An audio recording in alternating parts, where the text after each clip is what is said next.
are you really managing your finances right? Are you really managing your finances right, Louisa Lennon? Thank you.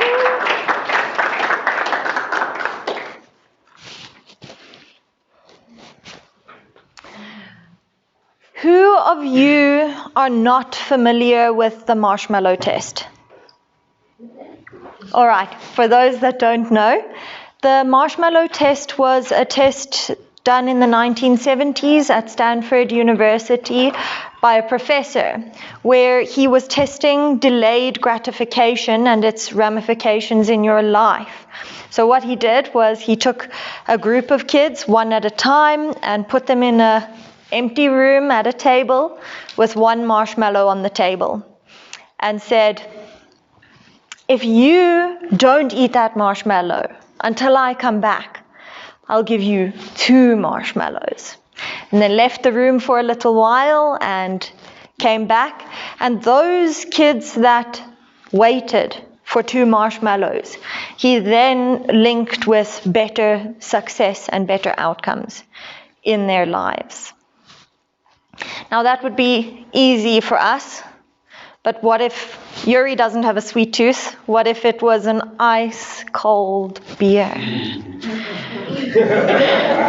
Or what if it's a luxury car that makes your friends go, oh, wow, when you pull up? What about a holiday to the Maldives with the clear blue water and the soft sandy beaches? Well, you are making those decisions every day. And just like what Sam mentioned, that becomes your default. Now, on Tuesday, I was having a cup of coffee with Francois Nell. He is a very successful business person, 4 businesses up and running, and one of those is about teaching people entrepreneurial skills, not talents, skills, and developing innovation in business. He's actually our speaker next week, Thursday, for the wine tasting, but I'll get to that. And Francois and I were having this incredibly engaging discussion, and he mentioned something that I already know, the retirement crisis in South Africa. I'm sure you all already know, or most of you know, that only 5% of South Africans can afford to retire. What I didn't know is how and when the 95% fall off. And what he told me was that in their 20s, 50% of that 95% already fall out of the 5% that can retire, because of one decision that they make that sets the tone for their financial habits, like a holiday on a credit card, that they are paying and paying and paying. So 50% fall out in their 20s, 25% fall out in their 30s, and the other 20 in their 40s. So how do I fit in with this discussion? Well, when I was studying, I became obsessed with the question of how do millionaires become millionaires? If people have done it, there has to be a way to do it. Which choices did they make to get themselves there? And that led me to the world of financial planning. And our practice actually just won Practice of the Year nationally. So yeah, pretty big deal. Thank you. And now every single day I sit with people and I unpack their financial portfolio. And we look at their spending habits, their saving habits, and their investing habits. Let's talk about your brain for just one moment. We are all dopamine addicts. Pick your poison. It's dopamine. Smoking, dopamine. Sugar, dopamine. Scrolling, dopamine. Now, this has been really important in our evolution as a species. When you see a tree far off in the distance, an apple tree, dopamine. As you start getting closer to that apple tree, dopamine. As you reach up and grab that first juicy apple, dopamine. And that first bite, dopamine. It's been useful for our evolution in another way, and I wish Tepi was here, because this is how he explains it. When you see a honey, dopamine. So dopamine has been really important for finding food and finding mates. Unfortunately, it's not that helpful when it comes to managing your finances. It turns out the human brain is not naturally good at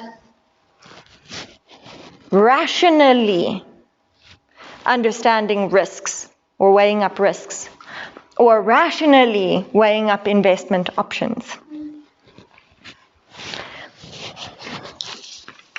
There's a quote. As Benjamin Graham puts it, the investor's chief problem, and even his own worst enemy, is himself. So let's unpack a couple of the biases that you have about your finances.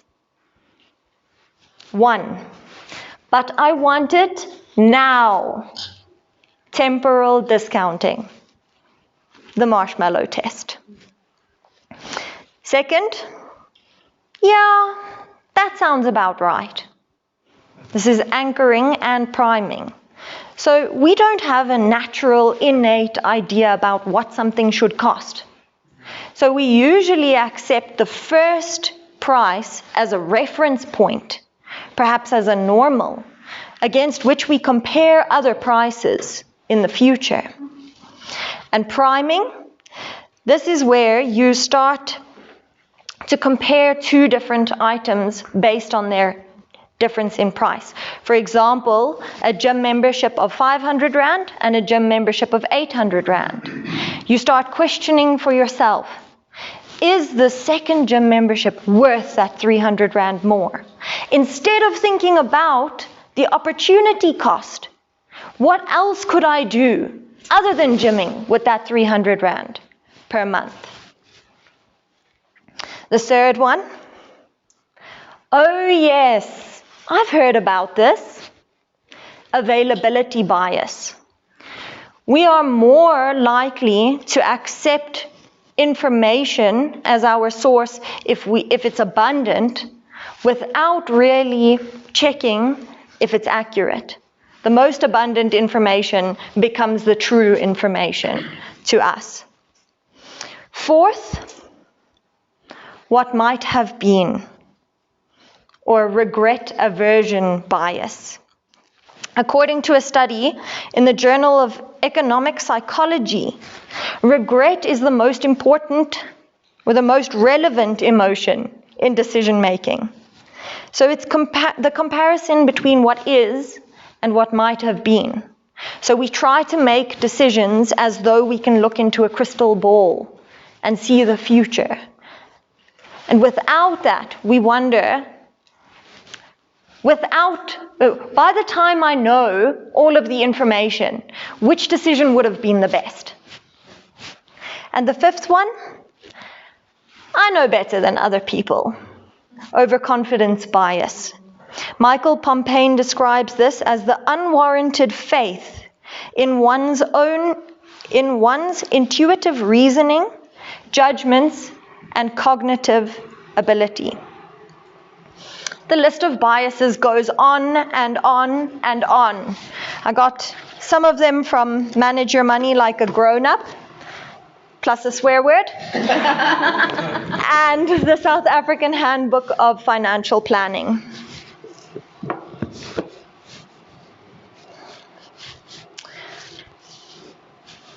I repeat, as Benjamin Graham puts it, the investor's chief problem, and even his own worst enemy, is likely to be himself. Okay, so working with and through people's biases can be a bit tricky, but it is very rewarding when I make a difference in someone's life. Like I mentioned when I introduced myself, in 5 years, my goal is that my clients turn around and say, Louisa, if I had not met you, ... you have changed my life for the better. This is where we start getting to the fun part, and I really wish that I had hours or days to talk to you about this. Yuri, please give me an idea of where I am on time. 10 minutes and more. That's where I am. Okay, great. So, for those of you that are interested in learning more about this, I do actually have an entire network series where we unpack different financial topics, and it's specifically geared towards developing multiple streams of income. We have different industry experts that come in and talk about different ways, like Francois Nel that I mentioned earlier is our speaker for next week. Yuri is actually part of the organizing team on that. It's actually really a lot of fun, and I really encourage you to join us. It's next week, Thursday. Ask me afterwards if you want to know more. But I want to quickly, we've got a little bit of time, very short amount of time. I want to ask you, which of the following 2 topics do you want me to give you a little bit more information about? The first one, how to pay your bond off faster without affecting your cash flow on a monthly basis, or getting a 13th check from SARS, maximizing your tax claims. Hands up for a bond. Okay, all right. There you have it. So I have both prepared, but I'll start by saying your retirement vehicles are your number 1 tax deductible item in your personal capacity. Now I'm going to show you the power of this statement, but this includes pension provident at work and private retirement annuities.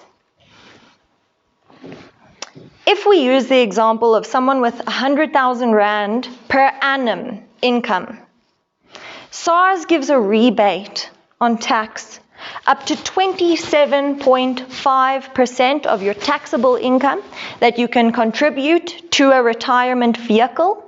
And when you do so, that 27,500 in this person's case is not taxed. So your taxable income drops from 100,000 to 72,500. Now remember in your mind the 2 marshmallows, all right? So you're putting money away for retirement, step 1. Step 2, second marshmallow, SARS gives you money back that you can use in your portfolio somewhere else, another type of investment, for example. Now, I just want to show you the tax table. If you Google marginal tax rate South Africa, SARS website has this marginal tax table. And how the formula works is it's on a layered basis. The first 226,000 will be taxed at 18%. So even if you're in this tax bracket, that first 226,000 will only be taxed at 18%, and then you move to the next tax bracket. If you want to know how good a financial planner is, ask them to do tax calculations. That's a little nugget. All right, so if you're, for instance, in this 36% tax bracket, this is the equivalent of all the previous layers, plus 36% of the taxable income above the previous layer. All right, so I'm just showing you plus or minus how to use the formula, because now I'm going to go to my spreadsheet. I love spreadsheets. All right, good. So That was a bit of an evil laugh. I've named these people Jeffrey and Sarah. These are actually clients of mine that I've seen this week. Their names aren't really Jeffrey and Sarah. This is a real example of real people. All right, so Jeffrey's annual income is his monthly income multiplied by 12. So he earns 65, call it 1,000 per month, 774, call it 100,000 per year. Sarah, you can see the equivalent. All right, so they're in the 39% tax bracket. So when I calculate the annual tax for Jeffrey, it's upwards of 220,000 Rand per year in tax. And then we get to Sarah, 218,000 Rand per year in tax. Now, I don't know about you, but I can think of a lot of things that I would do with 400 and something thousand Rand per year. All right? So, when we look, and this is the pinnacle of financial planning, doctors, lawyers, chartered accountants, they chase this number. It's not just a hypothetical. This is their goal. They're like, I'm going to get to that number and perhaps even surpass it. Because when you surpass it, you're starting to get tax-free income at retirement, which is also very cool. But going back to this, if we look at their maximum rebate, we're taking that 774,000, multiplying it by 27.5%. to get the maximum retirement annuity contribution or retirement vehicle contribution they can make per year to maximize on that in that same year, which is a monthly 17,800, call it, for Jeffrey and 17,500 for Sarah. That brings their taxable income down from 774. Let's just look at Jeffrey for a moment. 774,516. All the way down to 561,524. What does that mean? 80,000 Rand tax saving in 1 year, 6,722 per month. I like to work with the lump sum because actually Jeffrey and Sarah want to buy a house in the next year. So if we look at their combined